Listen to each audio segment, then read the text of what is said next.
naye na église où il y a apôtre Lukola ngana benga yesu apôtre tena comme benga prof parce que ils ont dit université basusu bakota bonanga pona koluka libala ye basusu bakota bonganga pona koluka libala ye loka libala ya solo ezali kati na yesu lokola pesa manani kadorise mandolo ye papa na darishe na danadi bebe bafu ya bolingo euta na nzambe libala solo ezalaka na nzambe soki apesi yameko umela mbangu mbangu. Vous avez écouté les voix qui sont sorties ici. Là je tiens à saluer l'évangéliste Ilunga. Là vraiment je le dis, le père de la louange en Afrique du Sud. Un homme lorsqu'il chante, un homme lorsqu'il adore, vous pouvez sentir que Dieu est là. Et ben, l'ordre de l'Éternel. Donc bitinda ya nkolo, bitinda ma ya nkolo.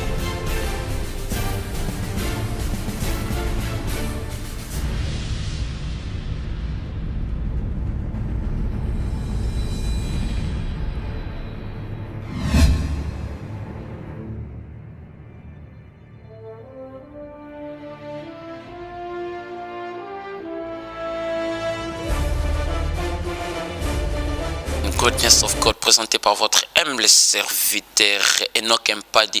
Derrière la caméra là je salue mon frère Laurent Boulot, un frère que j'aime bien, et cette émission est produite par un frère aussi que j'aime bien et produit par une maison que j'aime bien, Bernard Media Production. Je suis pas venu pour recevoir un évangéliste, mais je suis venu pour recevoir un homme lorsqu'il chante, un homme lorsqu'il adore, vous pouvez sentir que Dieu est là. Et bien là, j'aimerais bien qu'il se présente parce que moi je le connais déjà. Nalingi vraiment à se présenter, Moko. C'est la personne à qui je dis bonjour. Bonjour, brother, non, bonjour. Papa Bonibino, vous allez bien? Tout ça bien, par la grâce de Dieu, tout ça bien. Beaucoup qui se présenter parce que ngane bibino mais pas banana nzambe basa kotala bino balingi baye ba vraiment comment on a bino nani bo utwa pipo ko salani. Merci, comme on a eu Fred Dadi Mananika, on a justement présenté le Flash album parce qu'il y a un studio.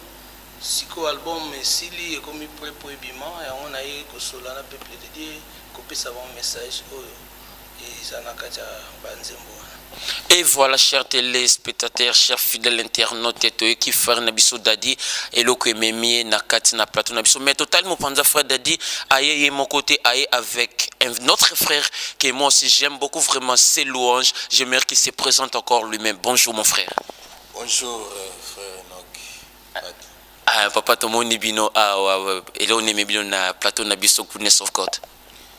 Oui, et là, même si on est frère à lobby, donc tu es quoi qu'on flashé déjà album où ils ont salé déjà, ils ont lamba makalaté et qu'on album mon frère Nanga Dadi, on a une compagnie pour Tito Lobilango, Bananzambi Bazala déjà au courant et nous. Et voilà, chers fidèles internautes, restez toujours connectés avec nous.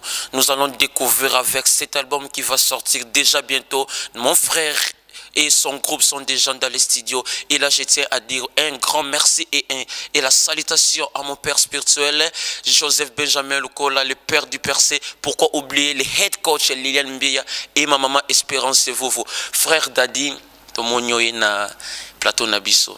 Album nous nous préparé Bananzambe. Comme album mes années. Justement, avant de répondre, on a participé pasteur Nambote, pasteur Benjamin Lukola, na maman Liliane Lukola, Bambote, bisika bazwami babon dimanche famille Mbimba. Ya to na kozonga na question na yo. Question Ezali papa, titre album Ezali ni. Merci. Titre album Ezali l'ordre de l'Éternel. Donc bitinda ya nkolo, bitinda ma ya nkolo. Donc ordre ya nzambe, donc mitindo ya nkolo, l'ordre de l'Éternel. Ah bon, isa mitindo la comme commandement to mitindo nzamba tinzio envoie.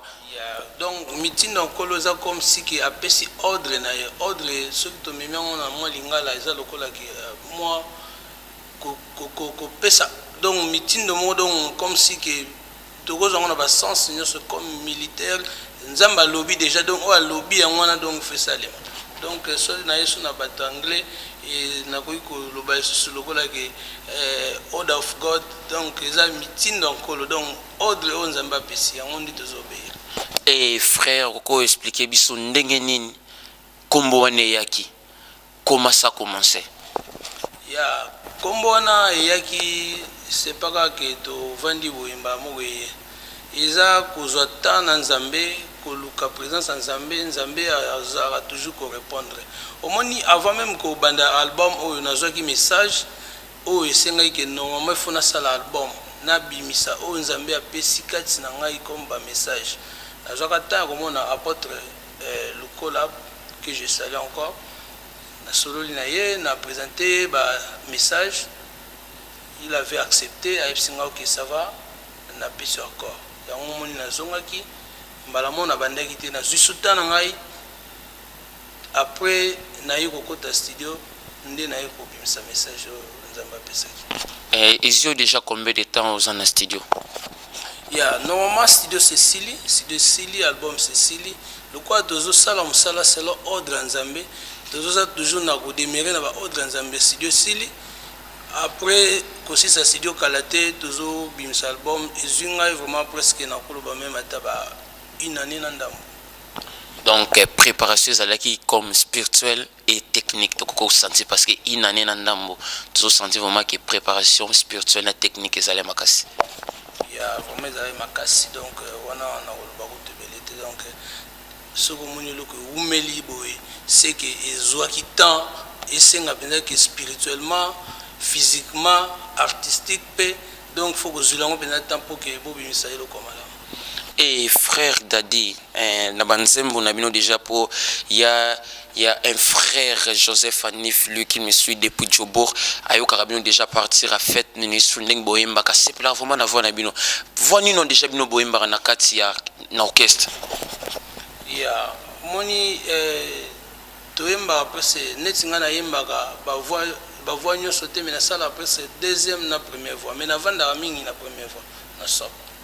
Ah ok, on est à la question qui est pas il y a un frère qui est de loin que je salue aussi Joseph Anif et ben papa Dadi na 4 albums mais on a combien de titres? Il y a album normalement ils na 8 titres. Ils ont 8 titres na 4 albums. Est-ce que na 8 titres nyonso wana nyonso uti pa nzambe ou bien mususi uti pa ya mama na ndako ebiso ngape nga titre betama mususi uti par exemple et pas ya un frère mususu atika libanga ou bien vraiment titre nyonso vraiment uti pa nzambe? Bon, inspiration toujours utaka pa nzambe mutu moko akosa teza na inspiration te ko uta libana inspiration utaka pa nzambe sikoyo esenga sikoyo kokota na ngona profondeur koti na ngona profondeur par là au bimisi o sikoyo e uti pa nzambe parce que soki tolobi ke inspiration uta pa nzambe te to komi vraiment ce injuste donc to komi ko boya mama nzambe mutu tout inspiration uta pa nzambe mais ce que esenga kokota ngona susu na profondeur donc inspiration uta pa papa. Donc inspiration et utake pa nzambe mais to so mona lelo surtout na mboko tuuti mboka lokola Congo to ça komona ki badozo bimisa ba adoration ole adoration et koti sa muna présence en nzambe momona adoration moko tezo bimiso na présence en nzambe alors na badora yebisa biso na voto continue question o na 8 titres wana ils en a combien de louanges combien d'adoration? Ya na 8 titres wana to zana louange moko to zana adoration amis ballet to zana ba chanson conseil comme morale ou il anime ce soir. C'est qu'on a adoration mi balé wana. Osa vraiment sûr.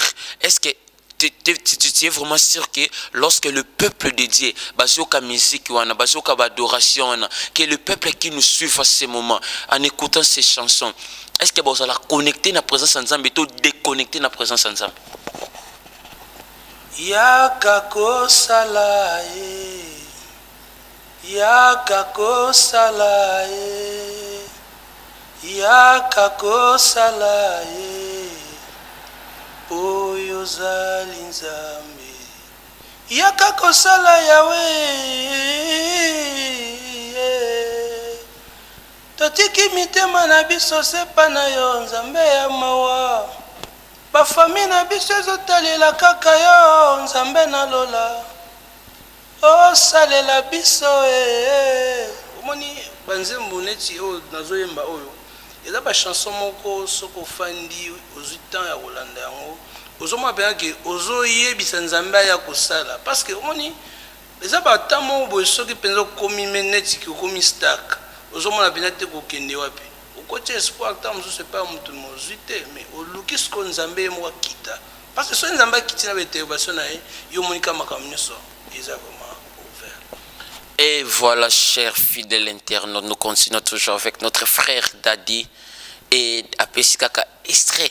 Il y a adoration moko ki nzambe akosala parce que bien aimé les lots tozoye na bamboka bapaya tozomona ki suite ezalité tozomona ki makambo ezo simba ko les osimba te mais na banzela banzembo ezolo banzambe yaka kosala donc ozo koselela intervention nzambe donc ce sont des adorations donc on a sentir en déjà et kozala deep pe kozala profond. Alors chers bien-aimés, chers téléspectateurs, chers fidèles internautes, bo ça vraiment connecté na chaîne biso to rebisa bino herba CD zali prebo somba ba CD pour encore support notre frère Dadi pour na adoration déjà tout ko na katsnesika o et ça va adoration vraiment très très très profond. Et là to moni frère na biso aye mon côté to kene pas ya frère na biso que j'aime bien appeler les lions de la louange.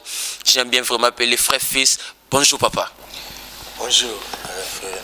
Bon ndengo lobaki oyekotika Papa Dadi, oui, avant d'appeler ça, nous saluer notre père spirituel, pasteur Benjamin Lukola, Namosina Maman Lili, et Banafef Médecine surtout, la Pessiba Mbote Visika Bazali. Nasir Sango, tu es dans moi, ils ont un album, il faut toujours souder, imiter partout, même dans l'église, même partout. Tous à tout cas bon moko na eka rapport na ko soutenir ndeko na ngai ndinga utsukolo bakeno préparer album na eka la té sorti album febima uzazala ki na studio to accompagner qui partout même na studio to yembi ba intervenir na ba chambre susu ya mwana to eka rapport ya ko lobela sur album na ndinga ka lobi album on eza hors titre na eza ordre de l'éternel donc na ko loba ne bible zolo ba yeso lobi aller partout dans le monde aller faire mes disciples.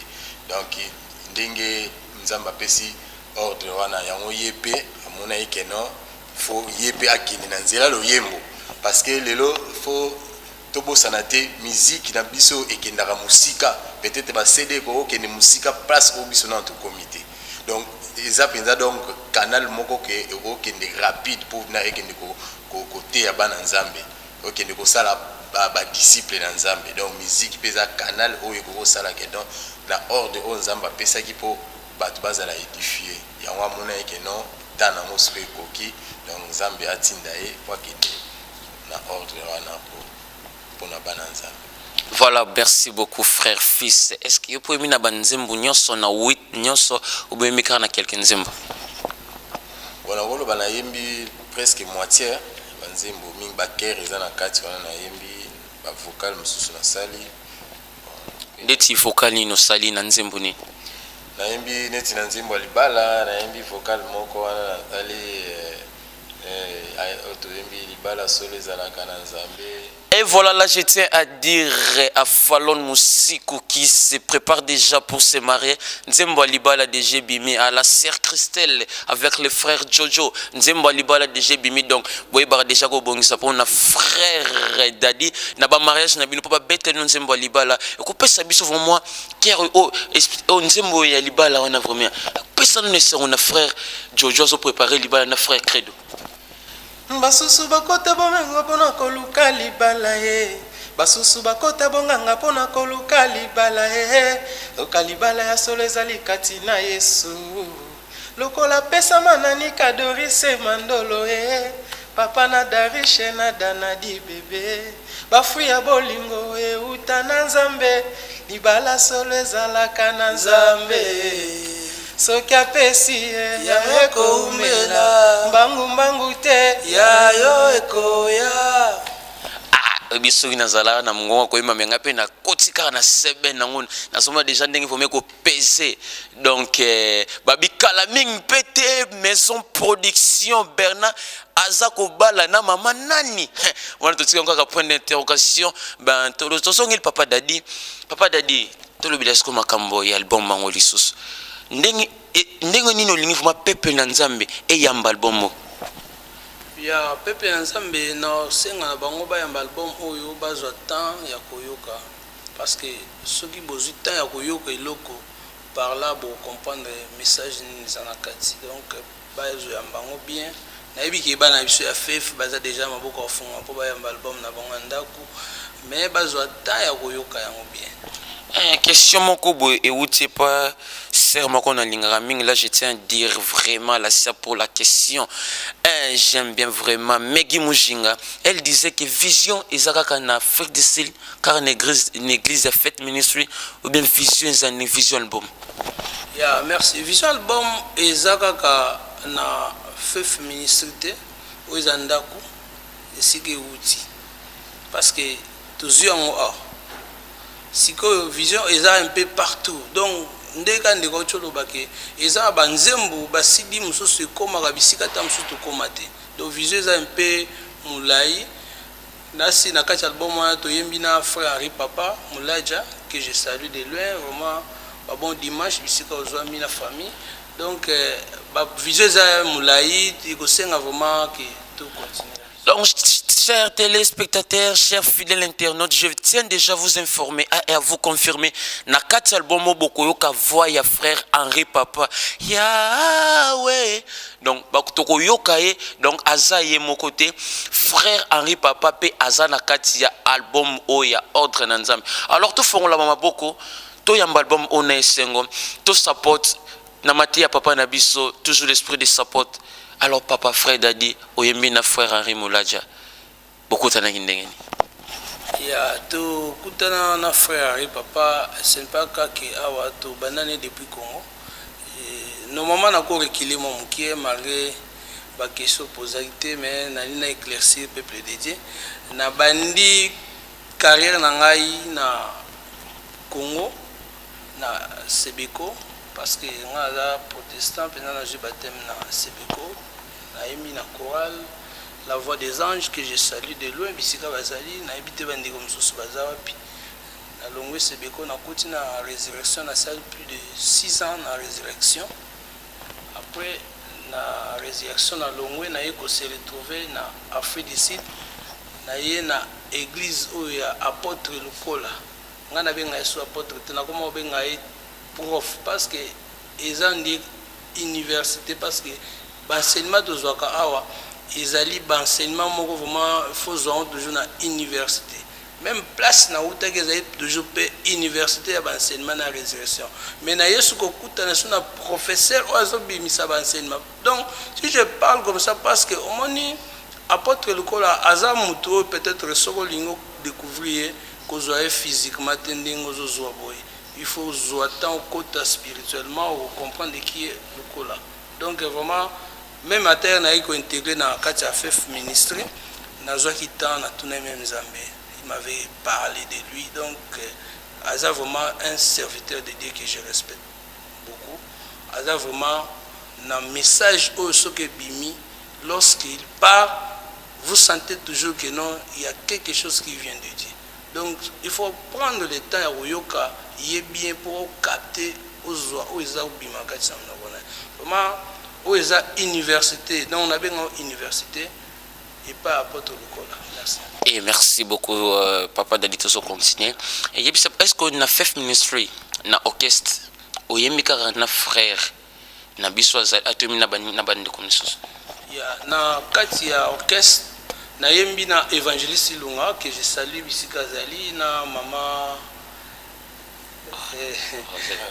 Gracia c'est pas que na bosani maman Gracia na pesi bango tumbote na yembi na brother Fiso toza na awa na yembi na dessert Rosette na Gloria na yembi na Lida Miracle que je salue na yembi na brother Hubert celui qui est ingénieur yem ta salinde album oyo na studio je salue ingénieur Hubert bandeko oyo baintervenir na kati album na bosani te bandeko mpe babeti nsima toza na brada Mike toza na brada Patrick toza na brada américain donc bango nde bamusicien oyo babeti défense ya album vraiment tosali vraiment équipe moko ensemble vraiment yango omoni ke album ebimi.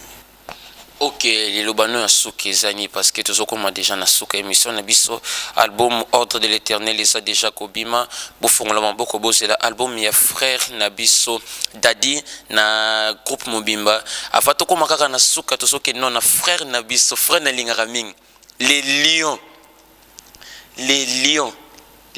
de la louange papa les lobano zani. Oui, le balangue zaka keno nazo ebisa na bandeko nyonso tout en tout cas oeza année à percer on a biso na fête ministère ça année à percer en tout cas il faut vraiment tout percer mais tout percer avec amour tout percer avec unité donc tout se soutenir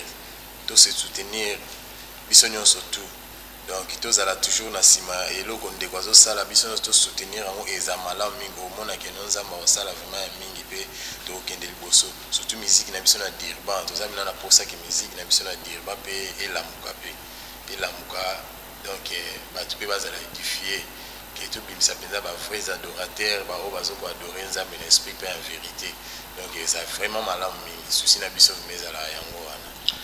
Parlons des gens qui vont adorer Dieu en vrai et en vérité. Est-ce que vous avez vraiment sur l'adoration de Boyembi et que connecter à la présence de Nzambe? Oui, je suis sûr. Sûr par rapport à quoi? Et là au niveau mes opérations sireté wana. Donc nous allons sûr par rapport à l'inspiration parce que utina Nzambe et je suis sûr que eko communiquer ba Nzambe eko mema ba Nzambe la présence Nzambe parce que uti pas na yemo. Écoutez pas na yemo. Bébé pe que Satan loba na balolenge mususu. Nzambe pas loba mandenge belé. Est-ce que vous êtes sûr vraiment que obino boka que uti pas Nzambe?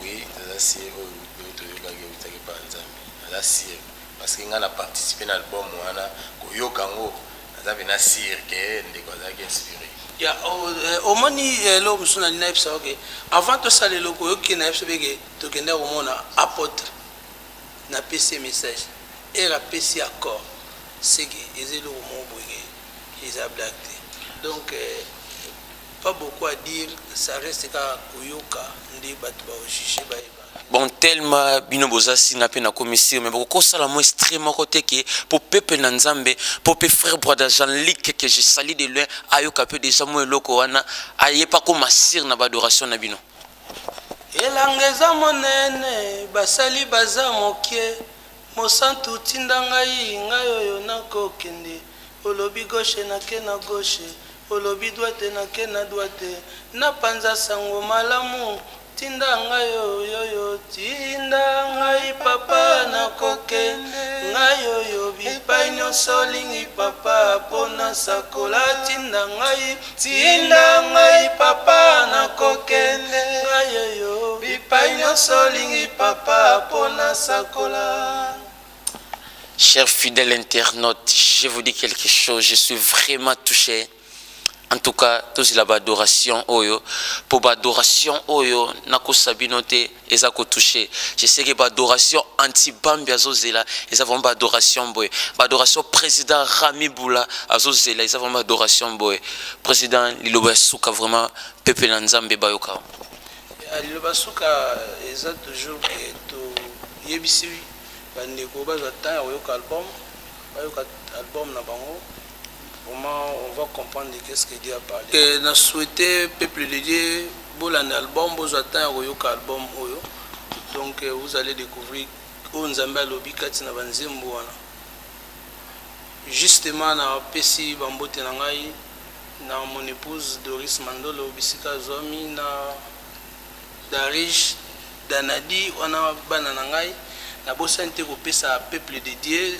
Bisika tosambela na pesi église mbima mbote napesi brother Jean-Luc Mbote, napesi bato nyonso donc so na bina bando tanga ba kombo donc to risque to si cette lobby donc na lobby ka ke Mbote na bandiko nyonso bisika bozwami ba bon dimanche nzamba zala na bino bisika bozwami tomoni papa ayaki mon côté papa de ayaki mon répété ayaki na frère fils les lions de la louange ye papa ça moi ba Mbote talaka Mirador la femme propre. Oui, merci vraiment. Le basuka ka ndenge frère alobi en tout cas boze la vraiment album boyamba ona mutema moko boza la décité na sike nzamba osala ya minene. Yango wana donc tozo pesa ka Mbote mingi donc na pasteur na biso titulaire pasteur Benjamin Lukola notre prof. Donc tozo pesa ba Mbote mingi na mama Lili pe bana nyonso tu ya fête ministre ka ndenge olobi na robosa na télé Mirador l'enfant propre yo yebi. Donc yanga pe motema na sinabwaka toujours donc fan à moi bi fiancé na ngai donc esika zali ba Mbote belé na pesi pe ba Mbote belé donc na batu nyonso tu balinga frère fils donc et voilà, chers téléspectateurs, chers fidèles internautes, merci pour regarder notre émission que j'étais avec un frère, j'aime bien que déjà vous avez dit, vous avez écouté les voix qui sont sorties ici. Là, je tiens à saluer l'évangéliste Ilunga. Là, vraiment, je dis, le Père de la louange en Afrique du Sud.